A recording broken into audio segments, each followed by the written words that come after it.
વાવાઝોડાની અસરે દક્ષિણ ગુજરાતમાં વરસાદે વારો પાડી દીધો।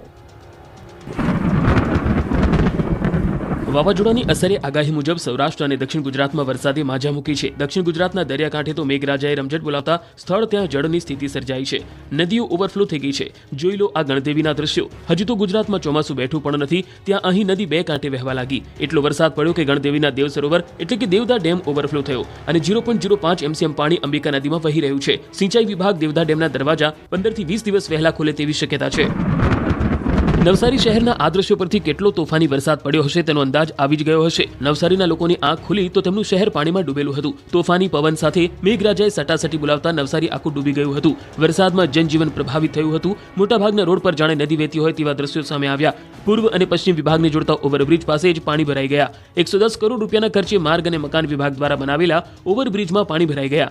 મનપા દ્વારા વધારાના 17 લાખ રૂપિયાનો ખર્ચ કરી પાણી રોકવા માટે દિવાલ ઊભી કરવામાં આવી, છતાંય પ્રી મોન્સૂન એક્ટિવિટીમાં જ વરસાદી પાણી ભરાયા। રેલવે અંડરપાસમાં પણ પાણી ભરાતા વાહન વ્યવહાર ખોરવાયો। તો નવસારી શહેર અને જિલ્લામાં પણ વરસાદે ધબધબાટી બોલાવી। મંકોડિયા, ઇટાડવા, સ્ટેશન રોડ સહિતના વિસ્તારમાં પવન સાથે વરસાદ પડતા ખેડૂતોની ચિંતા વધી। કેરી અને ચીકુના પાકને નુકસાનની ભીતિ છે। ઉનાળુ ડાંગરના પાકને પણ અસર થશે। આકાશમાં વાવાઝોડું ટકરાતા ગુજરાતનો દરિયો ગાંડોતુર બન્યો। 1 નંબરનું સિગ્નલ લગાવાયું। મહારાષ્ટ્રમાં વાવાઝોડું ટકરાવાનું શરૂ થતાં ગુજરાતનો દરિયો ગાંડોતુર બની ગયો છે। ગુજરાતના દરિયામાં કરંટ જોવા મળી રહ્યો છે। ઊંચા મોજા ઉછળવાનું શરૂ થઈ ગયું છે।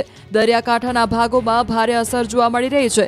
ગીર સોમનાથનો દરિયો પણ તોફાની બન્યો। ઊંચા મોજા ઉછળ્યા। હાલની સ્થિતિએ માછીમારોને દરિયો ન ખેડવાની તાકીદ કરાઈ છે, તો સ્થિતિને પહોંચી વળવા વહીવટીતંત્ર પણ એલર્ટ બન્યું છે।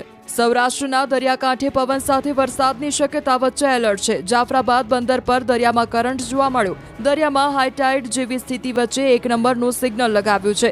માછીમારોને દરિયો ન ખેડવા સૂચના આપવામાં આવી છે। જાફરાબાદ, શિયાળબેટ, પીપાવાવ, પોર્ટ ધારાબંદર દરિયામાં હાઈટાઇડ જોવા મળ્યું। તકેદારીના ભાગરૂપે સિગ્નલ લગાવી લોકોને સાવચેત કર્યા।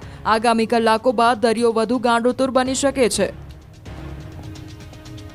માંગરોળના દરિયામાં દેખાયો છે કરંટ। દરિયામાંથી માછીમારોને પરત બોલાવી લેવાયા છે। માંગરોળ બંદર પર 1 નંબરનું સિગ્નલ લગાવવામાં આવ્યું છે। સંભવિત અને વાવાઝોડાની અસર જે દેખાઈ રહી છે, લોકોને દરિયા કિનારે ન જવા માટે તંત્રએ સૂચના આપી છે।